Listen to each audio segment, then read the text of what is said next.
pull it up that way. Got you. Yo. Yo. Come on in, man. Come on in. Let's talk right quick. Man. Y'all done heard the news.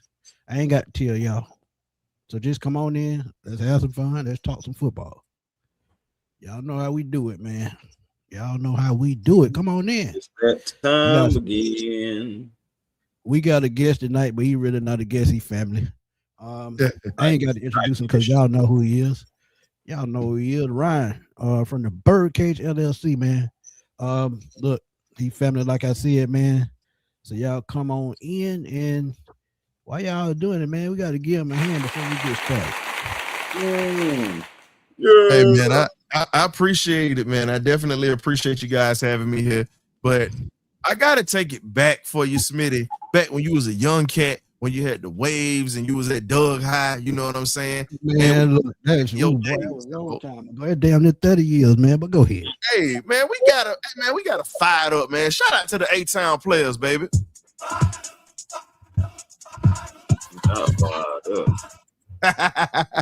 Yes, sir. Fired up, baby. They don't know nothing about that, man. Hey, man, I had to take it back, baby. That's old school ATL right there. Man, I know. Trust me, I know. I name. remember MBK. I remember MBK. Hey, That's man. how old I am. Hey, man, shout out to Bonan on boys, man. Hey, but like I said, man, introduce yourself, and then Chris, you know what to do. But go ahead, Ryan.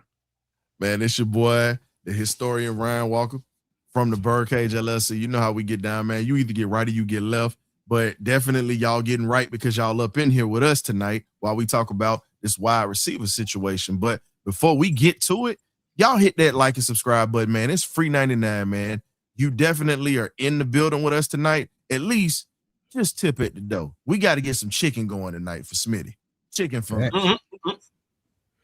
There you have it, man. There you have it, man. Yeah, we got another one for y'all, man. Time to talk about the wide receiver room, because right now the wide receiver room is looking pretty poor. Not poor, poor. And yeah, poor. And everything, because Drake London right now is the only established receiver that is in the Falcons wide receiver room. And of course the highest paid right now as well. You know what I'm saying? But he's still in his rookie contract. So that lets you know what the talent and what the pay is behind Drake London right now. So now the wide receiver department needs to be addressed. So we're here to talk about, we got a few options, man. We got a few options. We each got a pro option and we each got a draft option that we're going to hit y'all in the mouth with, hypothetically, of course. But hey, man, I'm just ready to get into it. It feels good to be back in the saddle, man, too. Facts. But y'all know how we do it, man. We got to give a shout out to the chat before we get started. My boy Silk always the first one in here, man. He said, man, get some. RB, what's up, my guy? He said they should overpay him. He was never number 2 at a slot. And most $39 million for a slot is crazy. But this team is always overpaid for mediocrity. I mean, he got a good point there. Hey, man. Well, Tim, what's up, man? I know how you feel with that. I rock with it. I mean, yeah. Yeah, so he on the job, checking platform, rolling on the highway on 18 wheels. Hey, Tim, be safe out there, my guy. Yeah, be safe now. You getting that money. We just got that crazy rain that just came through here. I know that. Lightning storm. Hey, I just got one request. Make sure Amazon is late with my damn packages no more. Oh. That's the only request I got. That's it. Dirty Bird Mike, Dirty Bird Mills. I'm sorry, 6'7" is what I call him, man. What's up, fam? Sure. Hewitt, what's up, man? Dirty Bird gang, fam. Oh, Floyd is an OG, man. Floyd is one of the OGs that follow me, man. He said receivers at a premium, and this is the perfect time to retool it. Patrick Daniel, what's up, my guy? What's happening, Pat? My boy Ron Thomas in the house. That boy Ryan says it's free 99. That's one of my favorite sayings. 99. It's free 99. He still said he got that yeet dance. He said that's a legacy. That's the legacy, baby. Hey man, tell Silk.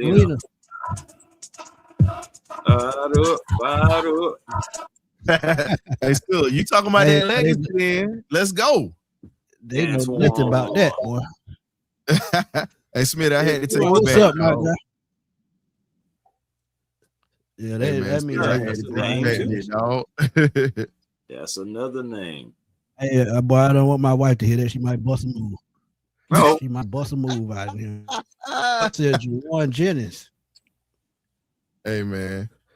Yeah, Juwan Jennings. Hey, it is what it is. But go ahead. You good? That's a name I like to forget. As a Bulldog fan, he broke my damn heart in Georgia the year before. That Hail Mary. Yes, that stinking Hail Mary by Josh Dobbs. He was the one who caught it. Sure, Josh Dobbs should come to the deal. He done had some good success against Georgia team. God damn, he played good in Georgia. I can't look. You know what? He did it. He did it with Minnesota. He did it 3 days off the plane, if you remember. Oh yeah, no playbook, no nothing. Rolled out the bed. He freestyled like Wayne that whole game, bro. Man. That still hurt my feelings, boy. I ain't even gonna talk about it, boy. Yeah, let's try not to open up those. What you talking about? Let's try not to open those. Nah, we ain't gonna open them door, man. We gonna need a thing locked with a damn padlock with a damn code on the top, like the old locker rooms in high school. But it is. Y'all, the reason why we came up with this show right quick, man, pop-up show. Darnell Mooney had to go. The Falcons got to save money, and they retooling to make a big move, man. I just see it. Don't know what it's gonna be, but we're gonna find out in the coming days because the tampering period starts on Monday at noon. And trust me and A1 and Ryan, we're gonna have y'all tuned in, man. And probably other Falcon content creators, man, because we always into this content thing, keeping y'all up to date. But Ian Rappaport put it up yesterday. He said the Falcon will cut Darnell Mooney and set to count 18.4 against the cap. And y'all see how the drop off was last year was real. Just 28 years old still, so he still got time in the league. 13 yards to catch, which is pretty good. But as we keep telling y'all, man, me and A1 was sitting right there when the injury happened in training camp. We was sitting front row. I'm talking about catbird seat for real. Man, we can tell you exactly what he did. Came down on that shoulder the wrong way. He tried to run back towards the huddle, made a quick left to the detour. And I tell you, Mike Johnson was standing right there when he ran past him to the doctor. So they said he was coming back at a certain time, never returned on time, and it just threw his season in the tailspin. And it's unfortunate because the previous season, 8 yards from 1,000 yards, 5 touchdowns, 64 catches, and man, he was on his thing. But look, man, what y'all think about Darnell Mooney and how this affect the Falcons? To me personally, before y'all start, I just think this is, to me, maybe a godsend because you can completely rebuild that position. And this is one of those things that I think is going to happen. If they don't trade Kyle Pitts and if they decide to keep him, Drake London, writing could be on the wall for him too. Because if you bring in a free agent that's a solid number 2, and you bring in a rookie in the second or the third round that can battle for time in the next 2 seasons, look, man, Drake could be coming down to the tail end of his career now. Because think about it. Would you want to keep building this team the right way around your best player, Bijan Robinson, spending that $35 million on 2-3 more positions for depth, for pieces, for possibly another star player at another position? These are the questions you got to ask. And I'm always talking about it because I'm just starting to see the whole picture slowly but surely. But what did y'all think on Darnell Mooney and how this impact the wide receiver? Well, man, like I just said, Darnell Mooney, the departure of him, it really just opens up a whole nother it opens up the door of opportunity, honestly, for the Falcons to pivot into a new direction. Again, you wanted to get more from him, but that second season it just was not working out. And of course, he did have that production from the first season, and that we was looking forward to another, close to 1,000 yards or beyond. But right now, the Atlanta Falcons, they don't have anybody in the wide receiver room outside of Drake London. And the Falcons right now, as far as money just tied up into the position, they're ranked 30th right now, only ahead of the Kansas City Chiefs and their Las Vegas Raiders right now, as far as the wide receiver room. Because and I can call out the names to you. You got Drake London, you got Dalvin Tompkins, Casey Washington, Chris Blair, Dylan Drummond. That's your wide receiver room. So wow.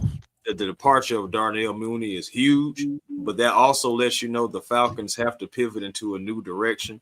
I know you're talking about possibly Drake London's the writing could be on the wall for him. Yeah, the writing could be on the wall for that check that could be about to head his way, because again, you're hearing the names that I just said. No one of relevance outside of Drake London. So you're going to have to get some names in here regardless, or at least some talent in here. I can't even just necessarily just say names. But Ryan, what you got? For me, I can honestly sit back and say Darnell Mooney, after the first year, we really thought we had something. But I hate to say it, when you look at his history of injuries and everything that he went through, it was inevitable at that point, because he's pretty much like this. When he's healthy, he's hell. When he's hurt, he's hampered. And when we say hampered, we mean it gets to a place where he can't perform at the level that we've seen him perform that got him to the league. He is a former first-round pick. And when I look at how he was forced back into the lineup and he wasn't 100% healthy, that's a coaching deficiency. My thing is, if you know that this man was a weapon and he was definitely starting to heat up, that right there, we hindered him. Well, I'm sorry, not we. Raheem's dumbass hindered him. It's just what it is. But I will say this, though. This opens up the door to possibly bringing in somebody that could actually complement Drake if they keep him. But if you remember, we ended up getting rid of Grady, Dahlman, and a pick pretty much to acquire Mooney, if you remember. So now you have Ian Cunningham here, who dealt him off the first time. This is the second time that Ian's going to be dealing him off. So apparently, if you look at the history of it, Ian really don't want him here. That's what I take from it. Yeah, I agree. I thought about that too. He knew him from Chicago, and he knew that he was a one-trick pony because he had 1,000-yard season in Chicago, but just like Atlanta, fell off right after that. So I mean, the more things change, the more they stay the same, as they say. But Nando said, "What's good, man? Bates or Pitts are viable trade options to acquire more draft capital and picks. I can easily see 16 and 22 more new faces on this roster." And that's a good number, but that's an excellent number because you look at the wide receiver room, that's 5 right there. Oh, yeah, you do. I'm telling you, man, you're going to need some talent, not just bodies in the room. Right now, I mean, you got bodies. You got a couple bodies. You got Drake and you got bodies, warm bodies. Yeah. At the end of the day, that's all you got. You're going to have to get some real talent in that wide receiver room. But we got a couple of options that we're about to bring to y'all, man. Y'all let us know what y'all think, like for sure. Yep. But send it 542. He said he thought Chris Blair was a free agent. No, he's on a futures contract. Yeah, he's on a reserve, so he's like on practice squad still. They had first shots at him, so that's what they did to keep him here. But which one of y'all gonna get this thing rolling, man? Well, I got my pictures loaded up, as you can see. All right, I ain't gonna have no pictures. I'm gonna just keep it real, which I ain't gonna have no pictures. I'm gonna just, I got a little something, man. You want to go on the free agency side? You want to go on the free agency side? You want to go on wherever you want to start? Wherever you start, bro. We gonna follow. If you start drafting, we start drafting. So Smitty, so go ahead and pull it up because I got them right there in the chat, as you can see. We're gonna start off with Mr. Chris Bell first. Chris Bell Jr. out of Louisville, 6'2", 220 pounds. Courtesy of the Birdcage Art Department, by the way. Do Falcons content and many others as well, but had to do a little something for Chris Bell. But Chris Bell Jr., when you talk about 6'2", 220, runs a 4.4 in his 40, strong hands, definitely sees the field in a different light. He's a deep threat anytime he touches the ball. Now, unfortunately, he's coming off of an ACL injury. But when you look at it, he's good to go now. But again, most people are going to take that knock on it. But if you actually look at it, he literally has characteristics of Julio making the tough catches. And he makes those teams. And look at what he brought to the table. He also brings a physicality that will remind you of a young Sterling Sharp in Green Bay. Smitty, I know you remember those days. Oh, yeah. Like yesterday. And when you see this kid, this dude is electric. Yes, he's coming out of Louisville, but this is a diamond. This is a guy that could replace Drake if they decide to get rid of him, or he could actually be an asset to Drake in this passing offense if we do it. But with the Stefanski offense, we're going to be running 2 tight ends most of the time. That's really what we're going to be running. We're not really going to be running too many spread formations. And that kind of sets him up because he's still learning the route tree. He's good at it, but he's not great at it. And that's one of his weaknesses when you talk about Chris Bell Jr. And the other thing that he brings to the table, he's a very physical blocker, and he's not afraid to go get the football and take a hit. And when you talk about the toughness that he has, you know, he's a country boy from Yazoo, Mississippi. And if you don't know anything about Yazoo, that has produced a Hall of Fame cornerback, rest in peace to Mr. Willie Brown, Oakland Raiders legend and Super Bowl champ as well. So when you talk about those Mississippi boys, and Fletcher Cox is from there too, by the way. I had to make sure I threw that out there. But when you talk about Mississippi ball players, yeah, they're tough, they're durable, and the thing is they play through pain. And that is something that he's done in his career. So my thing is we need a guy that's going to be able to play through pain because, again, our receiving core has been decimated with injuries past couple of years, and this guy could definitely help bolster this team. And whoever's at quarterback, I think he could be a safety blanket for Michael Penix. That's what I have on him. And he's also good at run blocking too, by the way. Facts. He's big enough, 6'2", 220. But Chris, your quick thoughts on Chris Bell. And funny thing is, man, I got a good friend named Chris Bell down in Houston, former Army vet. Go ahead, Chris. I mean, I like it, man. Honestly, Chris Bell can be somebody that can be a opposite of Drake London. You know, I'm saying big body frame, and it would stay really like, yeah. You know, what I'm saying, and he would be built like, well, excuse me. Let me rephrase. It would be staying to the course of like having that big body receiver, and just you remember how having all those towers. I mean, we had Kadero Hodge, we had we have Chris Blair, Drake London, Kyle Pitts, so he would still fit the mold as far as like having those big body receivers that can just fly down the field and also box out guys when he just finding spots in the zone. So that's not a bad one right there, man. I like it. And where is he projected to be drafted, if you know? So the injury dropped him because he would have been a late first round pick because of how he could play. If you go back and look at the footage, he's definitely a guy that he's built like an AJ Brown, to be honest. He has that body structure of an AJ Brown for new school fans. For my old school fans, he's built like Sterling Sharp and literally runs that bang eight route like a Sterling. Pretty much when we say bang eight, we're talking about a deep post where you're running at the safety. This guy is fearless and he's mean. When he gets the ball in his hand, most people do not want to tackle him at all. So I'm good with bringing a guy like this in here because he would bring a toughness to this wide receiver room, and he's very competitive.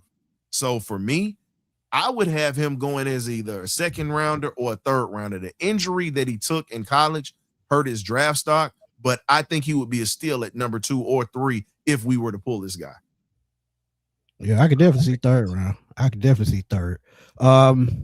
Right quick, Dustin said we cannot trade for nobody, but I did hear Jaguar was trying to trade Brian Thomas. Would it be his third? Yeah, I think it is his third or the fourth. But you know how it is when they don't want to pay them contracts, they don't care. They will get rid of you, and it won't be nothing else to talk about. Yes, Wan'Dale Robinson is on the trade market. I'm sorry, free agent market too. Free agent. But with the season he had last year, and I saw his market value has skyrocketed to $17 million. So that's probably a no-go. Oh my God. You say it skyrocketed? It skyrocketed. You know what? You know what you might as well say to him? Maybach music. Yeah, he getting Maybach money now. Right. I'm trying to tell you, my goodness. Boy. That's something Little else. Man, Right? Chris Brazil is another one. Yeah, that's another one. But we like Brazil, but man, I don't know if he's gonna be there after running that 40 time he did, because he was projected to run a 4.5. Brazil is gone in the first round. Yeah, he ran 4.3. I had him in the second round anyway. Hey, why do you think I'm saying Chris Bell Jr.? Because guess what?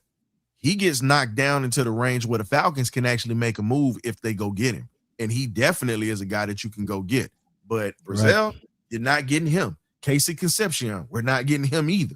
So you have to look at guys that have those physical traits that can bring that. Because if we lose Drake, we need a big body receiver. You need to have one of those at this point.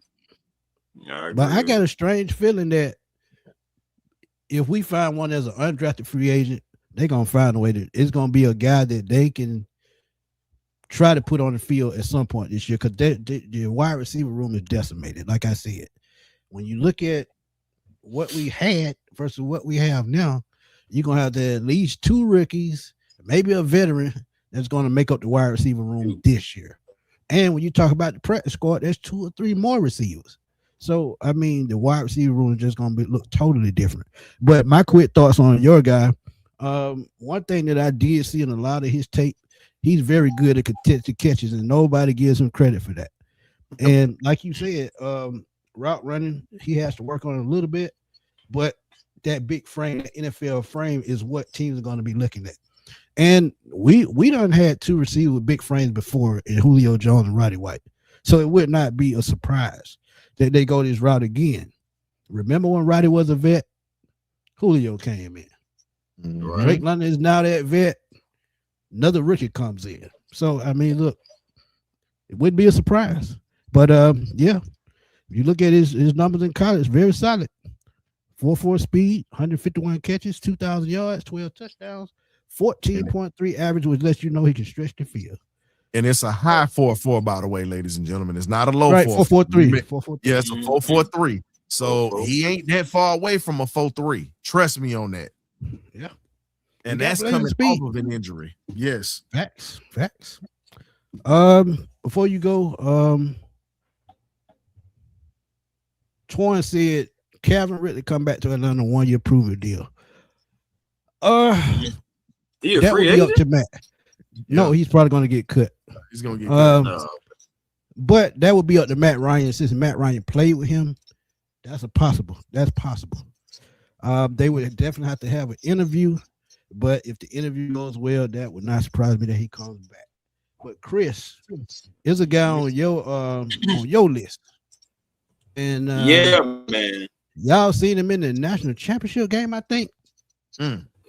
This is one of my biggest sleepers, but Chris, go ahead and talk about this guy right here. Yeah, man. This is Omar Cooper Jr. And he's not just people call him a traditional slot receiver, but they would be wrong by saying that. This is a guy who can play multiple roles within the offense. Now, he's only 6 foot and about 200 pounds, but he's running a 4.42. Also, the 10-yard split is not bad as well at 1.55. The vertical, so he can jump up and make contested catches. He has at 37, especially at his height. That's good. But the biggest thing is this is a yak engine. Yards after the catch. You compare him with Drake London. For real, you compare him with Drake London to be that slot or Z receiver. You can use him in multiple different ways. The reason why, because in the 2025 season, he had to be moved to the slot because Indiana lost his primary inside receivers due to injuries and the NFL. It was all good because in those 8 games, he caught 37 passes for 581 yards, 7 touchdowns, and had a catch rate of 82%. Only had just 1 drop. In the entire season, he had 3 drops. But this guy, he is not afraid to make to go after the contested catches. Has sure hands. PFF even had a grade for him of 87.8. So again, this guy, as far as yards after the catch, and he'll make people miss tackles because he had guys, 27 guys made them miss tackles, man. You want to talk about safety valve. for Michael Penix. This guy can be a safety valve because he has the quickness and you can trust him. Cooper provides an immediate target, y'all. He can, and it doesn't take him 3 seconds to get open. It doesn't take him a long time. He instantly wins off the line because he has quick feet and he knows how to run routes, guys. I'm telling you, if you guys want to go with somebody in the draft, he is right now late second round, early third. If the Falcons possibly want to trade back out of 48, if he's somewhere, you possibly could, and maybe get an extra draft pick and maybe still grab him. At the end of the day, it's not a guarantee where he's going to fall. But if the Falcons want to go after a wide receiver that they can use in the slot immediately and sometimes on the outside as well, Omar Cooper Jr. is your guy. Yeah, I mean, that's a good one, man. And one thing that I love about this game, man, when you look at this game, and you talked about route running, I saw a dude running routes like an elite receiver already in college. I watched the Ohio State game that they played. He was out there dogging them folks, man. And look, this is the thing with him. People talk about his speed and his size. When you talk about size in the NFL, it don't matter because Tyreek Hill is not that big, but Tyreek Hill is super fast and he knows how to find holes in the zone, or he can beat you off the line and beat you deep. When you have different elements to your game as a receiver in the NFL, you're going to prosper. So I'm telling you, Omar Cooper, if he does drop, I don't think he's going to be past number 25. It's so many teams that need receivers in this draft. That's why I said this is one of those drafts. If even a team with, I would say, 4 picks in the top 50 or 60, they can easily come out of this first 60 picks with 2 wide receivers, 2 starting wide receivers. That's how deep this draft is. But Omar Cooper Jr., that's an excellent one, Chris. I love it. I think he'll be gone. I'm like, little man, I think he'll be gone before 48. But it was definitely a great chance of that happening. But it's one of those guys where. Oh, go ahead. Let me say this right quick. I agree that he may be gone, but we don't know what's going on in the war room. We don't know what's going on behind closed doors. If they make a move and grab another second round pick, or maybe 2 picks for one player, they're gonna move up to the bottom of the first. They're gonna jump somebody and get a receiver. Trust me when I tell you that. But I wouldn't be mad at it at all. Yeah, I mean, they got to. What choice do they have? They really showing you their hand. If they showing you their hand, it's which way they going. Because if your room is that deficient, they tell you we got, just like I said with Bijan, we didn't have one running back on the books when we drafted Bijan. So now you go to wide receiver. Guess what? You got to retool that room. Omar Cooper Jr. is one of those guys. Chris Bell gonna be a steal probably late day 2, early day 3. Yep. So, yeah, another game changer. But go ahead, my bad, Chris. No, I'm just saying, just game changer after game changer. Brazil, game changer. Cooper, game changer. And honestly, you need somebody that can go toe to toe with Drake in the battle against these teams. Man, these teams are getting better. Yeah, think about it. These teams are getting better in the NFC South as far as like the Panthers. Look what they're doing. The Buccaneers, they're trying to retool and everything. So at the end of the day, you just got to put the best product you can and the best weapons out there, y'all. And I ain't gonna lie, just to me, I mean, I got other guys as well that I'm thinking about. But if he's there, if you can get him, Omar Cooper Jr., I'd do it. Especially if you make a move to get an extra pick or so. If you got like 2 second rounds, and let's say one is like in the 30s, and then you still got the 48, possibly can double dip and get you a wide receiver and still get you somebody in the trenches. Yeah, they could trade that 30 or something, pick back a couple spots, pick up another pick, and then trade that pick to go back into the bottom of the first. Because think about it, the bottom of the first is basically a second round pick if somebody slipped through the gap. So if they drop down to 37, 38, they really not missing anything. They really gaining. But yeah. And then on top of that, we're talking about Mooney being gone. That's also an explosive choice in Omar Cooper. So that, I mean, again, I'm just, it'll be a rookie contract playmaker starting week 1. So just throwing that out there. But Smitty, you have somebody in mind as well that's not half bad. I kind of I'm like Ryan. I'm gonna give him credit right here because I'm looking at, and I'm giving you credit too, Chris. I'm looking at a wide receiver that we're gonna be realistic about, and I think the combine put him on the map. Now he's not the biggest guy.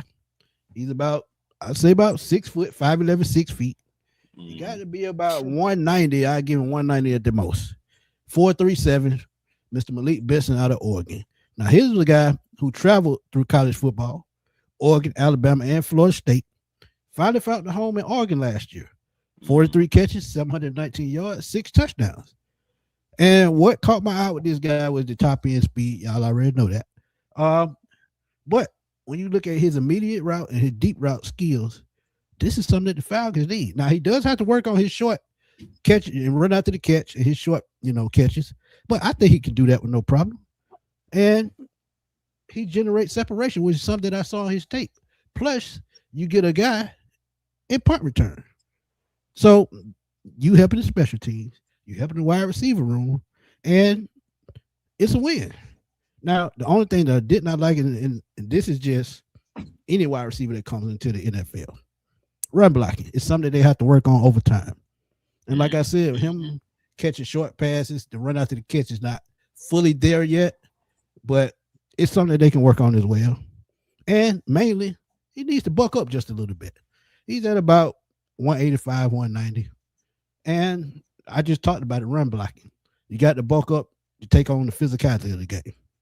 So if you want me to give a quick comparison, I'm going to go to an unknown name that a lot of people don't talk about that I watched a good little bit on NFL Sunday Ticket.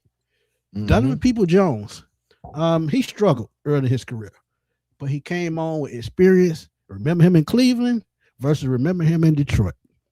Two different type players. If Malik Benson catches on with the right team, I definitely think he's going to be one of those guys that could be a nice NFL receiver. And I could take it a step further if you want me to. I could see him, if everything is polished, I can upgrade that Donovan Peoples-Jones to a Brandon Ayuk. Okay. If he gets the right coaching. I like it. Malik Benson is my guy.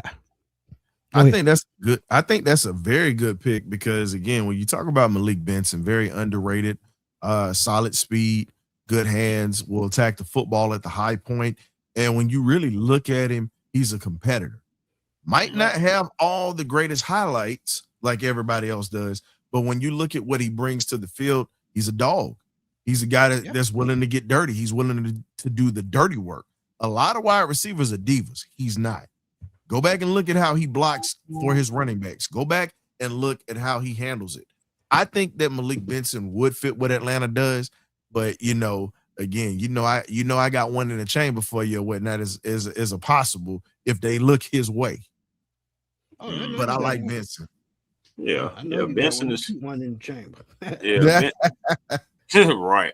Yeah, Benson is cool, man. You got to understand that's a track athlete as well, too, man. Running 100 meters, 200 meters, all that stuff like that, long jump. So, he's a complete athlete, and he did play 14 games under Nick Saban. One thing that hurt him was Nick Saban retired, and then he had to find a different home elsewhere. But this kid, he is a baller, though. I know it was JUCO, but he still had a great season with Hutchinson, led them to the national championship of JUCO in a sophomore season. And since then, he's been trending upward and just trying to find a good home. So I agree with Smitty when he says, as long as this guy can find a good home in the right scheme for him to use that blazing speed, the fact that, and then this guy, he can run across the middle. He can run intermediate routes and deep routes as well. So again, this could be a guy that is more so realistic. I see him projected as a day 3 pick. So day 3 pick. Yeah. So I mean, that is kind of more so in our range. If we want, especially if we start with trenches and then work our way to receiver, you can possibly see a guy like this drafted on day 3. But the thing about it, day 3 been one of our sweet spots. Tyler Algier. Remember Tyler Algier, 5th round pick. Remember old school Travis Hall, 5th round pick. So day 3 is our sweet spot. Don't forget about Jamal Anderson. Oh, Jamal Anderson, 7th round pick. Sir.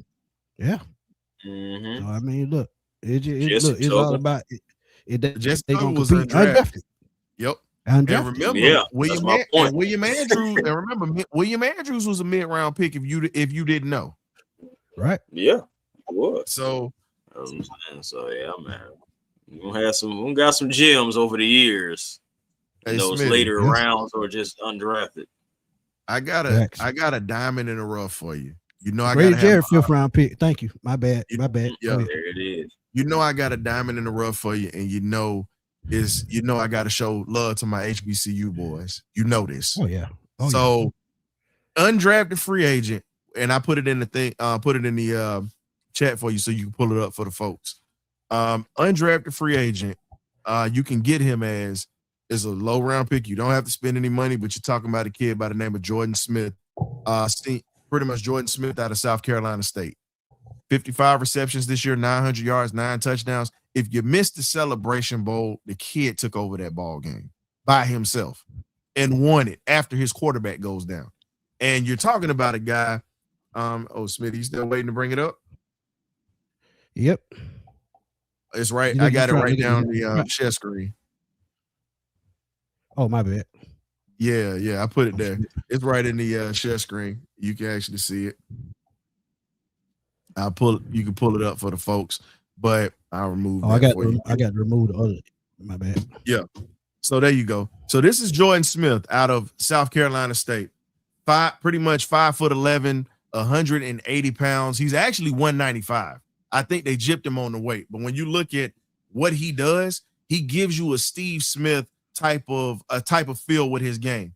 Tough, is not afraid to go over the middle, as you can see.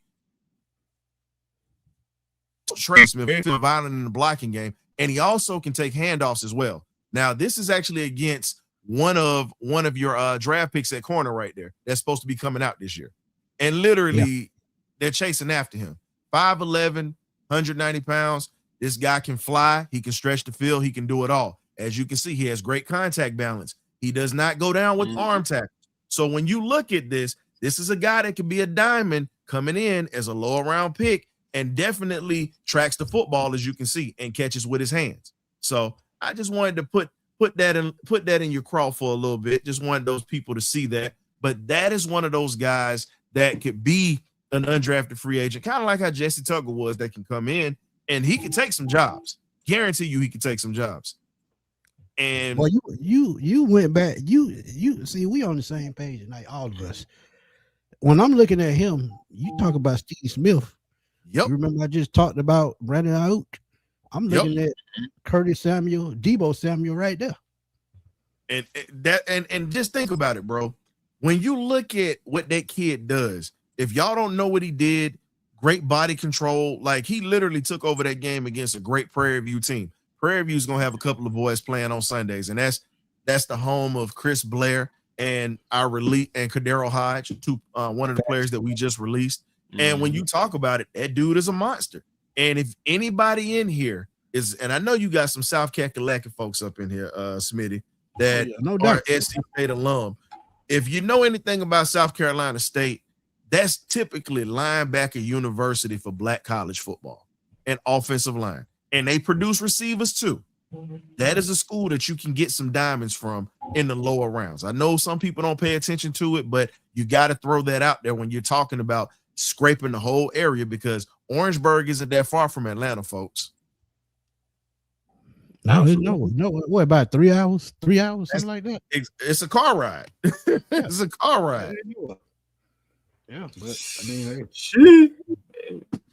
that kid is a baller, and most people don't really know too much about him. But if you look at him, that's a Steve Smith type of guy.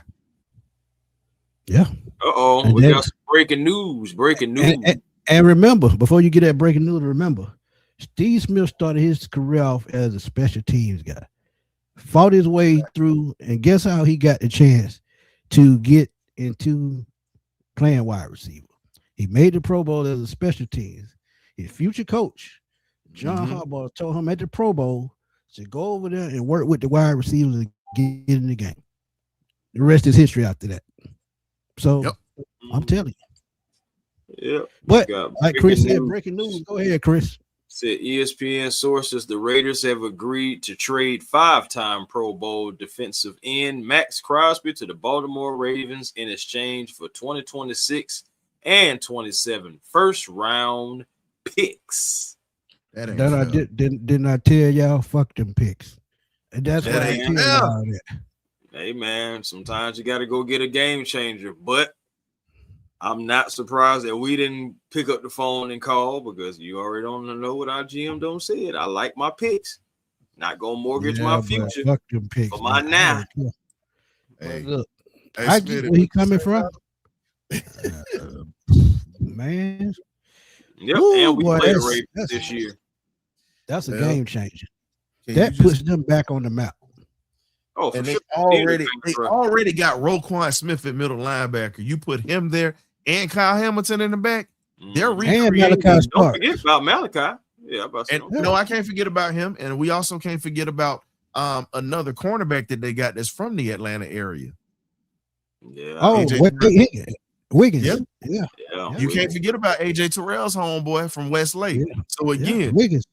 They're literally trying to copy what they did in 2000 with that Ravens defense. Pretty much. Yeah. And so I think Lamar's about to extend with them as well. Facts. Yeah. Finna free up $40 million in cap space. Yep. So here's the thing. Lamar Jackson has no more excuses, fellas. He has no more.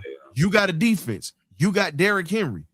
You are pretty much going to get some wide receivers that's going to be. Zay Flowers is one of his main weapons. And no, they're going to get him another one. You got to get him another somebody else, yeah. Yeah, you got to get him another one. But at this point, you got a solid O-line. You got a tight defense. And now you have a brand new coach coming into the door with this team. And all I'm saying is at this point, that team is loaded. Lamar, I love you. You know I support black quarterbacks, always will. All I'm saying is, bruh, you have no excuse to why you can't win now. You got a loaded team. You're a two-time MVP. You got to get it done if you're going to do it. Just not against the Falcons, though. Yeah, then they drafted Mike Green, so that's another guy that they got over there, too. Yeah. So it's going to be interesting to see old Baltimore. Can't wait to see him. I got bad news after this move. After this move, the guy talked about Lee Hunter, perfect fit. Shoot, I ain't gonna lie to you. You're gonna have to get some. You're gonna have to get some big bodies down in there, even if it's Lee, or rather if it's the other kid, Harris. I mean, because I think he's waiting to his pro day. I think he's waiting to his pro day. Yeah, Xavier Harris. I mean, or I mean, it's a couple other guys you could try to go get after. Delmont. I think his name is from is it Ohio State? He's an Ohio State guy. Yeah, so you're gonna need some space eaters. Don't get me wrong, free agency is still out there too. We'll see who else gets cut because it's only the 6th. Think about it. It's only the 6th Friday. The closer and closer we get, teams got to make decisions. It's gonna be some more cuts coming. It's gonna be some more cuts. And somebody put it in the chat earlier. Jalen Carter's on the trade market. So, oh Lord, and Jordan Davis. And Jordan Davis. Could you? This is all I'm gonna say. If you slide Jalen Carter down to Baltimore, you don't think that Malachi Starks is not talking to this dude. All them Georgia boys are tight. You don't think he's talking to him? Say, hey man, we'll get you here. You right up the road. Philly is literally less than 2 hours away from Baltimore. That ain't nothing but a quick drive, bro. I ain't gonna lie to you. That's one of those things to where I need Jalen Walker to pick up the phone and be like, "Go Dogs." I'm just saying, you gotta have. So what are you willing to give up? What are you willing to give up to bring him here? That's the question. The same thing. 2 first-round picks. Wow. You know what? If they bring Jalen Carter here to Atlanta, I'm telling elite lies. Y'all hear me? Elite lies. Because I was pissed. I'm not gonna lie. Bijan won me over, but I was one of the ones that was pissed at that situation. Like, damn, we need a D tackle. We didn't need a running back at that time, but can't be mad because Bijan is a great talent and he's shown it. He's earned it. But if you're able to swing that, You know how many Falcon fans gonna really be on the high if that happens? Yeah, that would shut down the whole city, bro. That would shut down a lot of the Bijan and Jalen Carter arguments. That would shut that down. I mean, it'll be over because now they're teammates. It'll be like the Falcons end up getting them anyway. Yeah, absolutely. I still take Jordan Davis too because he got in shape. He's in shape right now. Yeah, he did. Because one thing about him, his first couple of seasons was rough because of that. Like he really wasn't in pro shape. Okay. Yep. I mean, he still was a space eater, but it definitely wasn't as effective. Yeah, he done turned that. He done turned. No, Greg, you're right. Bro. The Ravens did have a nose tackle before he got hurt. Yeah. You're right. Yeah. I forgot about him. He was injured. The nose tackle who they had. Mm-hmm. He was. Yeah, you remember they just had lost Michael Pierce the year before. Yeah. Who was their nose tackle? Don't make me. The guy with the neck injury. Mbuke. Yeah. I'm glad you said it because I was I almost butchered it. But yeah, that's exactly yeah. But before let's get back to this right here, before we get back to it, I will throw a name that's scheduled to be a day 3 pick. Okay. This guy, 6'5", 216. Mm-hmm. I know where you're going. Wide receiver, Cincinnati, Jeff Caldwell, runs a 4.31. It's in the 10-yard split, 1.48. Vertical, 42. And even the broad jump was good as well. Hey, the biggest knock on him is people. They say that he drops a lot of passes. I'm not even gonna lie to you.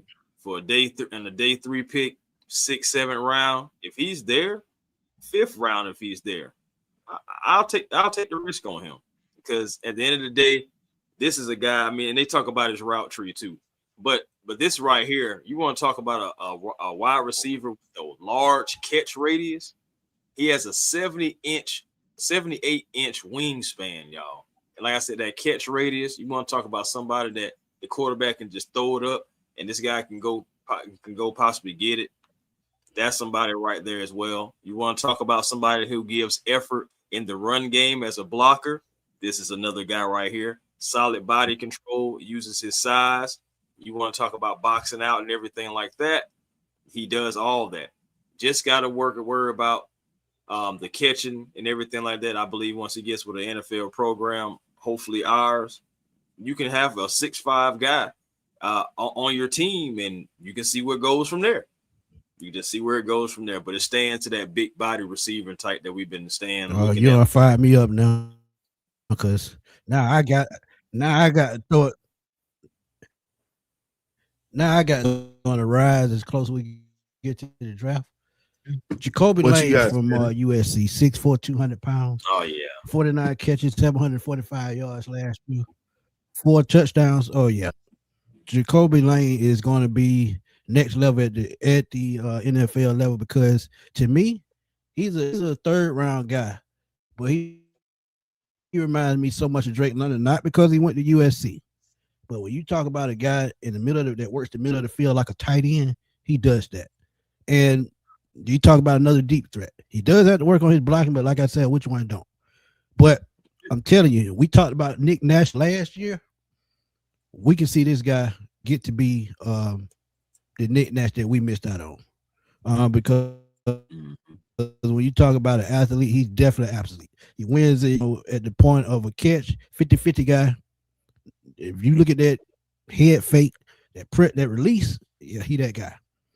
Power in those legs, yeah, he's a Drake London type guy. So look, I'm telling you, y'all want a Drake replacement? Go get another guy from USC, Jacoby Lane. Oh yeah, man. That's what I'm saying. That's a good name too, y'all. Hey, y'all, we don't talk about a lot of college kids.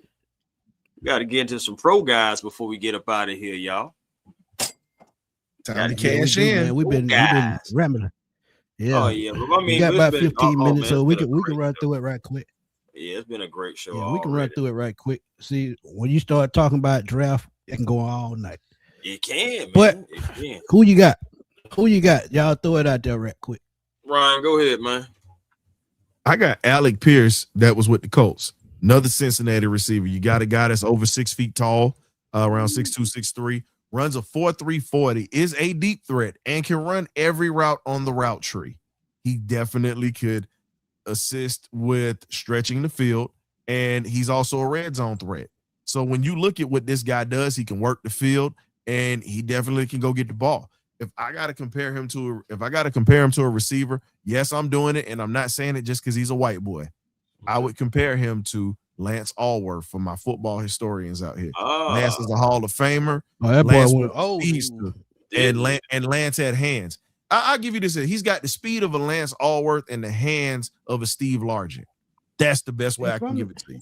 If I'm not wrong, is that old Bambi? Yes, it is. That was his nickname, Bambi, because he looked like a deer running across the minefield, bro. That's why they called him that. Not many people can hit him. Chris, don't judge me because I'm old. Don't be laughing. No, never. Listen, you a fan of the game, and you also a student of the game. There's nothing wrong with that. But when you look at this guy, what he brings to the table, as I said, he's got hands. He doesn't drop much, and he runs a 4.3. You bring him here, that's pretty much reigniting for us old Falcon fans a Tim Dwight type of receiver that could actually catch consistently. I gave that nigga the name Forrest Gump when I was a little cause he used to run like Forrest Gump on them kickoffs. That shit used to be funny. This is a sick Negro. Sick. Hey. Wow. Is that what he wants? I know Josh put in the chat that Alex wants 30 mil per year. But here's the question, though. No, absolutely not. But here's the question, though. You were saying which free agent I would pick. He's got the body of work really to warrant that. But we're not paying the tab. You were saying just pick a free agent because here's the thing. We don't know what Ian's going to do. We're speculating. Hey. Let's be real. Look at what he did in Chicago. Just saying. You really don't think Ian would make a move like that? I see y'all talking about y'all wouldn't pay him $30 million, but y'all pay Drake London $30 million. But y'all will pay Pitts that goddamn money. Oh, Lord forgive me. My mama watching. I'm sorry, mama. I ain't mean to say that, but it came out. Forgive me, mama. I'm sorry. Get him, mama. You big dummy. I'm sorry, mama. Y'all, my mama watching the show, and I just literally let that out. So forgive me for that. Boy. It's all good. You'll get a text message later or a phone call. Yeah, no Sunday dinner for you.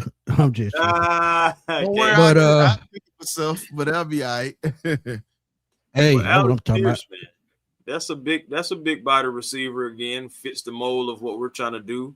But that price tag, I ain't gonna lie to you. If this man wants that much, there's no way possible I can give you nearly as much as I want to give Drake London, because my thing is, Alex, one thing that I know about Drake, by hook or by crook, he's gonna be dependable. Alex Pierce, not so much, kind of up and down. Really, this past season was like the most production he's had consistently. You think about that. So could this be a one-off? Could he next year go back to a pumpkin? Who knows? I mean, at the end of the day, I'm not willing to find out for $27-30 million for him anyway, regardless of what he's acting for. I'm just not willing to do that. But here's the everybody skill set. Everybody keeps saying about scheming for Pitts correctly. Okay. There were certain scenarios where they did scheme for him when he had Arthur Smith and he just didn't show up. Y'all forget about that. Like, don't sit there and just don't turn a blind eye to that, because there were times where he was the focal point of this offense. Let's be real. Chris talked about it. Chris talked about it. Oh, yeah. No, but you got folks saying that they didn't scheme right for him, and that's BS. Come on, man. Look, it's okay to say that the man just didn't perform during Arthur Smith's time like that, except for his rookie year. He came up, he balled out this year. Let's see if he's going to do it again next year in this system. Come on. It's okay to admit the truth with that. I never said the man was garbage. Yeah. But so all I'm saying is this. I never said he wasn't good. All I said was, hell, I'm not paying him that much damn money until he's consistent. On the other hand, when you look at the long term, would you rather pay him that $15 million, or would you rather pay Drake the $35 million? I'd rather pay Drake that $35. Now, I ain't gonna lie to you. But let's look at. Well, go ahead, Chris. My bad. Go ahead. Oh no, I'll just say, I ain't gonna lie to you. You already know how I feel. I mean, the market. Yeah, is you done said it. Yeah, the market. But with Alec Pierce, I'm gonna just add this. I talked about the Julio and Roddy thing earlier. I think this puts that scenario. And Chris talked about him being inconsistent. The Colts were inconsistent at quarterback, just like the Falcons been inconsistent at quarterback. So if you put him and Drake in the perfect system, which I think is the fastest gonna run with the play action, and you add pitch to that equation, if he's not traded, I think you got a home run because Bijan gonna rig hell because he's part of that receiver core too. So you add an Alec Pierce, but that $27 to $30 million, I can't do it. I agree with that, but that's just me towards that period because if you're not the top three, I'm not going over 30, 35, 40 million. I just can't do it. Sounds like that to be a number one. If you're under that top tier, I just can't give you $35 million. I just can't. But even the top 10 guys have been struggling, if you want to be honest, fellas. Exactly. And that's my point. If your name ain't Jamar Chase or Justin Jefferson. Yeah. I mean, even Justin had a down year because of no quarterback. Bad quarterback. Yeah, but again, I digress. I always say you can't use it as an excuse because even Fitzgerald, Andre Johnson never had a quarterback and they still made the Hall of Fame. So let's look at AJ Green. AJ Green, another one. But Smitty, let's be real now. A lot of folks sitting here talking about they're not gonna pay Drake, but let's be honest. If we're gonna sit there and talk about the numbers that Drake produced with, think about it. Drake had 866 yards his first year, 905 yards his second year, 1,271 yards his third year. This year, he had 919 yards. Probably would have had 1,000-yard season if he doesn't get hurt. 22 career touchdowns, and he only has had 4 fumbles in his career. That's it. Mm-hmm. So most of those was like his first couple seasons. And just think about it. He's played 62 games in his career. Yeah. With 309 receptions, with 497 targets. So what's the math if he doesn't get hurt? Math with 309 and 497? Make it make sense. Yeah, man. I mean, at the end of the day, it goes back to you having right, and then you have the real thing in your face. I mean, Drake London is long. One thing about it, when you go to the contract table, you're looking for the productivity, you're looking for the consistency, and you're looking for the growth. Drake can go to the table and say, I got all that. And if I didn't get injured and have to miss 4 or 5 games, you know, so you think about it, Drake would have got well over 1,000 easily because he was already the focal point of the offense. Range. Facts. Yeah, he probably. That's what I'm saying. We're talking about more touchdowns, and we're definitely talking about at least 500 more yards. Now, you telling me I'm a lie? When Larry Fitzgerald was in his prime, who did he have before Kurt Warner got there? Carson Palmer, Josh Rosen. I mean, we go on. Fitzgerald had some bad quarterbacks. Carson Palmer was on the back side of his career when he got to Arizona. Yeah, he definitely was done. That's why I said he had some. Carson wasn't the Carson of Cincinnati. Oh, Matt Liner. Liner. Oh my God, boy, trash. Yeah, I actually was pulling for Matt Liner. That actually, that didn't work out too well. Yeah, that didn't work out at all for him. Yeah. Kurt Warner and Matt, Larry Fitzgerald was heading toward the back. I think that playoff run was his last great season. And after that, he was consistent. But after that, I think something about that Super Bowl loss. He was still Larry Fitzgerald at the end of the day with the hands and all of that. But y'all got to remember the end of his career, his last 3 seasons, he played the slot. That extended his career 3 more seasons. Mm-hmm. So outside of Kurt Warner, able to adapt. Kevin Cobb, John Skelton, thank you. Gosh, I forgot that John Skelton was a football player. And remember Cobb came from Philly. Yeah, I remember that. Remember he had that I guess that he was a backup and then he played decent and then got the contract. And went to Arizona and stole money. Hey, Matt Flynn can tell you about it. Ain't nothing wrong with that shooter. Listen, if y'all willing to pay me to be ass at quarterback, I'll do it. Give me that money. Run me my bread. Facts. I'll do it. Y'all call me garbage, but guess what? As Dave Chappelle said, I'm rich.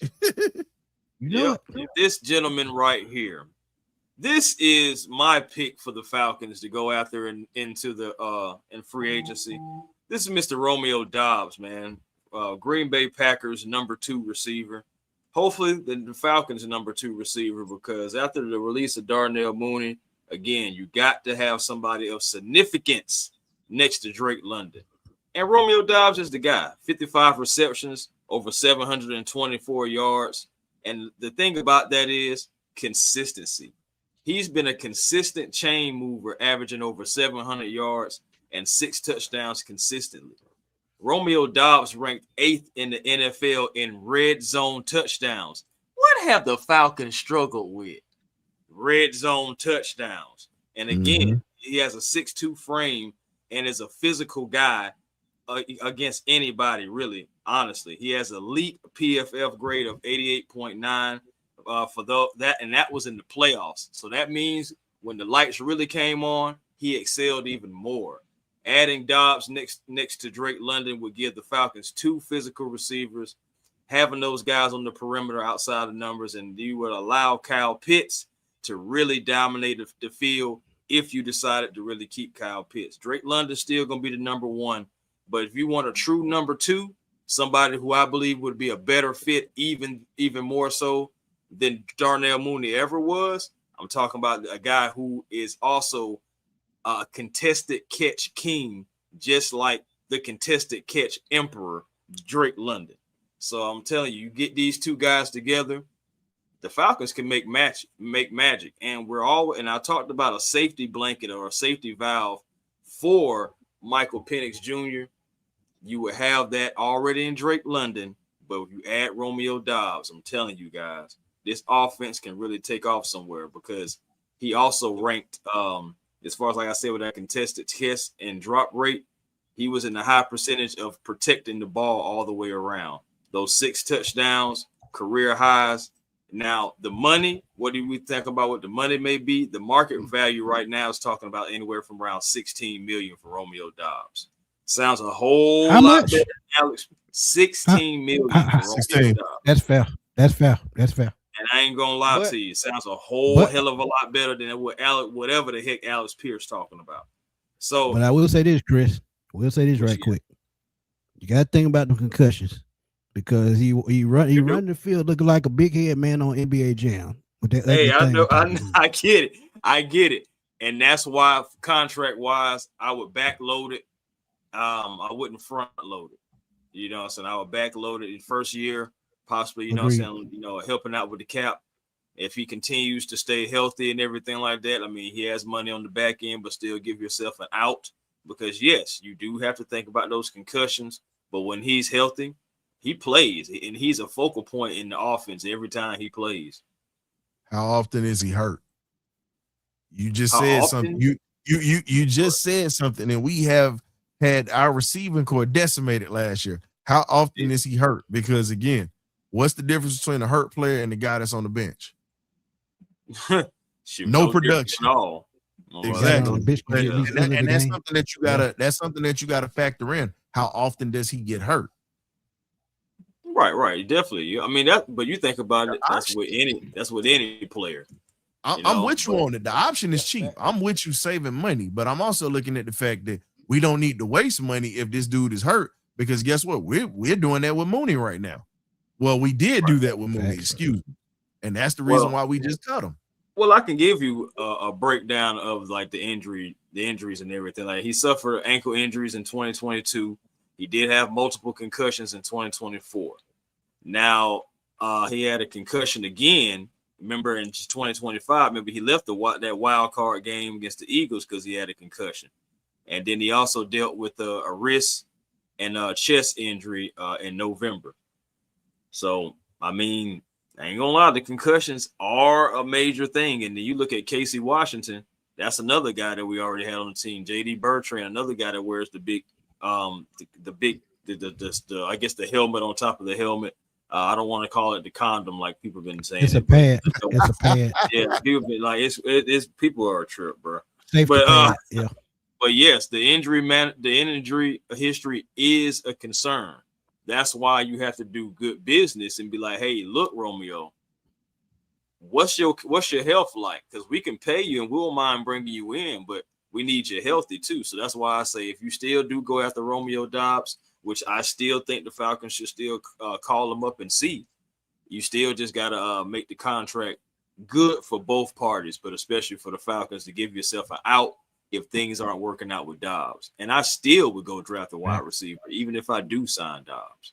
You say you would do what? I couldn't hear that last part. I would still go draft me a wide receiver, even if I do sign Romeo Dobbs. That's what I thought you said. Yeah. On the clock, baby.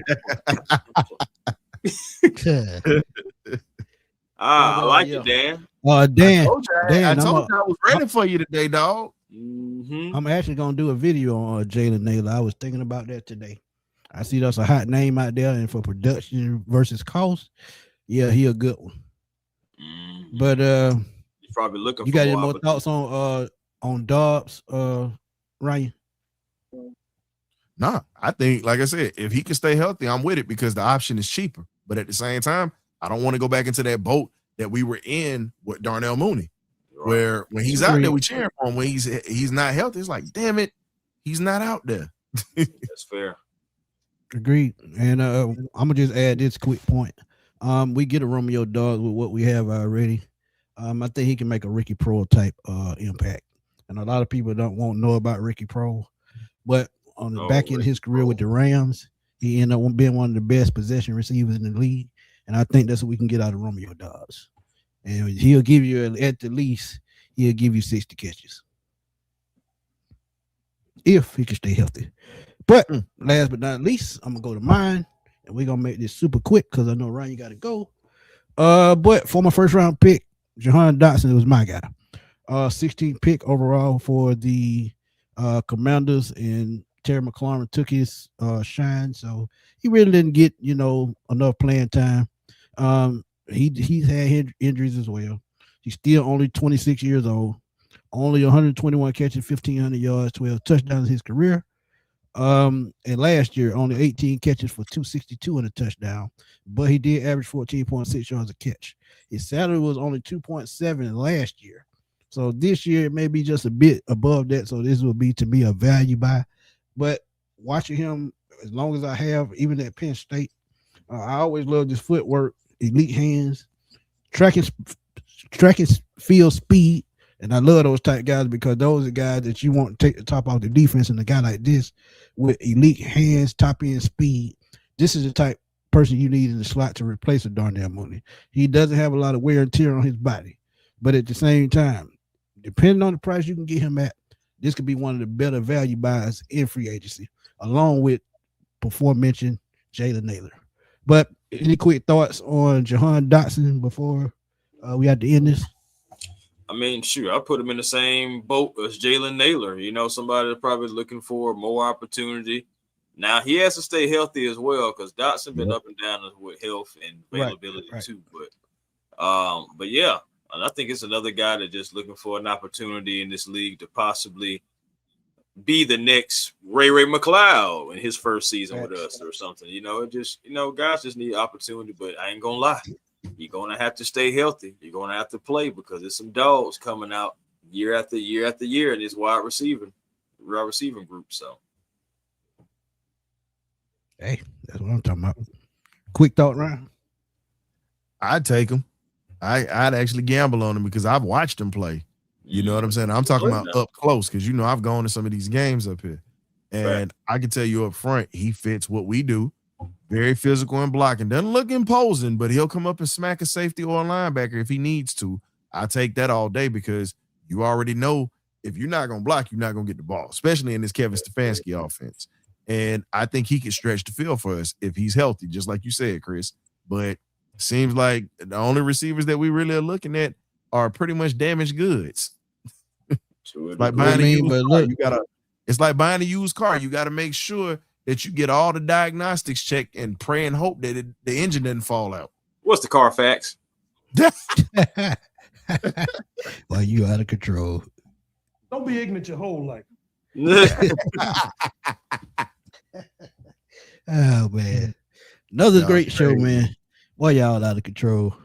But yeah, man. Look, we brought y'all 3 pros and 3 college prospects we think can come in and help the Atlanta Falcons. Any one of y'all have last words before we get out? I don't want to cut y'all short. If y'all had any quick thing to say about a receiver, college or pro that y'all want to throw out there right quick. If not, tell everybody where to find you. No, I don't have anything except, hey man, tune in to the Birdcage LLC Thursday nights at 8 p.m. You either get right or you get left, as we say in there.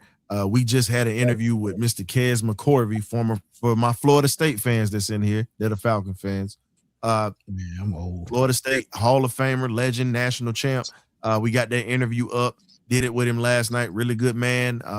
Coaching, he's doing his thing now. If you guys are interested, please tap into that. We got a couple of other interviews that are going to be taking place this offseason. So if you are into sports, whether it's football, basketball, it doesn't matter. We mainly cover the Falcons, but during the offseason on the perch, we have all athletes come through. So please, please, please tap in with us. And if you have not hit that like and subscribe button for these brothers, hit these like buttons for these guys because it's free 99. It ain't gonna cost you nothing. And again, we got a chicken fund for Smitty going on right now. Help donate. Right. You got jokes. You got jokes. Willie, what's up, my guy?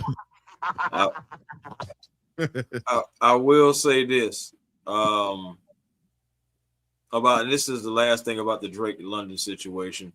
Go ahead. I will say this. Now, Drake's production does have to continue to climb. I do believe that this past season did hurt his money a little bit with him missing those games. It did. Because regardless, like for example, I'm going to compare him to the recent hot commodity, who is George Pickens. George Pickens is making $28 million on the franchise tag, and they're looking to hopefully get a deal done, but $28 million for George Pickens. And George Pickens has 2 seasons over 1,000 yards. Has a season with 900, has a season with 800. Now, I know Drake is similar, but the thing that is still over Drake is the fact that Pickens has 2 seasons over 1,000 yards, with including this last season being his best one with 1,429 yards. So Drake is going to have to make this season right here still like his best season overall. Then I think we can start talking about 28, 29 mil, all that stuff like that. But I already know that by the time it's time for Drake to get paid, the salary cap and the cap and everything can go up again. So you're going to be in the 30s anyway, even if you're right at 30 for because if they sign Pickens to a contract, it's going to be at least 30, 31. I mean, franchise tag is just the starting point. They're either going to go 3 to 5 million over that. So at the end of the day, we're looking at the least 31 to 33. Put it in that range. And again, no, it's not the Drake. I'm just a person. If you're not top tier in the league, I'm just not giving you 35 to 40 million dollars. I'm just not. That's just my opinion.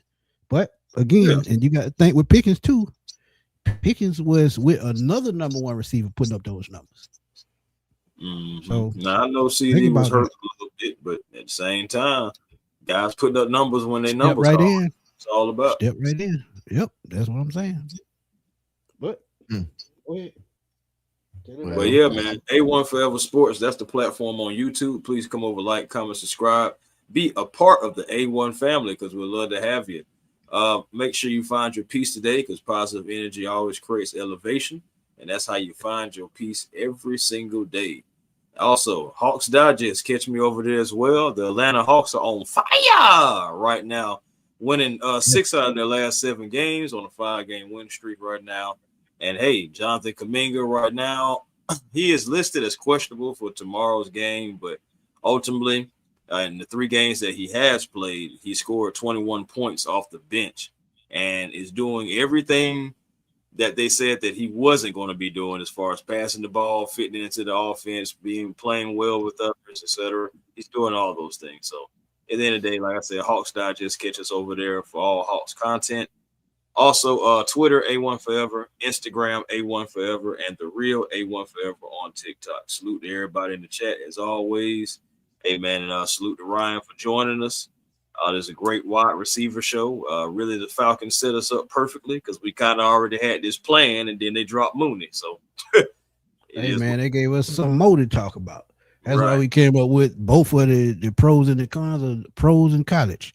That's what we do, man. But you said find your piece. I'm gonna find me a piece of chicken in a minute. But y'all know where to find me, man. Fatboy Slim _21 on Twitter, because I'm always over there blowing that thing up, man. Because that's what I do. Keep watching me on YouTube, and like Ryan and A1 said, man. Hey, Tony Wright, we talked about that a little bit, man. Go back and check it out. Yeah, we talked about it as soon as it broke. But again, man, another great show. But again, catch me for latest news, just like what Tony Wright put in the chat. Anything, and let me get this straight for people that have not been following me that long. I talk about more than the Falcons when I can. The Falcons are my main commodity as far as content, but I do talk about other things because I have other fans from other teams watching also, and they've dropped questions in the past, and I've done videos on them. So I'm mainly an Atlanta Falcons channel, but I talk about other things because I see people in my comments getting confused about who don't play for the Falcons. Or that ain't about the Falcons. I talk about more than the Falcons because I'm versatile like that. But hey, I just got to keep it real with y'all. Smitty, you know what you need to tell them, dog? Yeah, everybody, it ain't about the Falcons. This is what we gonna tell you. Like me or not, I didn't come up here to be liked. I came up here to get paid. That's pretty much what I'm telling you. Man. Hey, you got a point. You got a point. But yeah, that just something that's misconstrued all the time. I love my Falcons, but I talk about other things because there are other people other than Falcon fans that watch my channel. Bucks, Raiders, I mean anybody. Trust me, if y'all been following me a long time, y'all would know this. But it's no slight to nobody. I'm just keeping it real with y'all like I always do. But yeah, make sure y'all keep dropping them likes and comments. Go to A1 Forever, go to Birdcage LLC and Smitty Sports Machine. Hype up our videos because that's the way they push us through the algorithm now. Because I'm gonna just tell y'all, views not the same, but I'm gonna keep pushing out content no matter what. Because that's just what I do. But for my boy A1, my boy Ryan from the Birdcage, we're gonna holler at y'all later, man. If you just checking in, please check out the replay. And until next show, we're gonna holler at y'all later, man. Peace.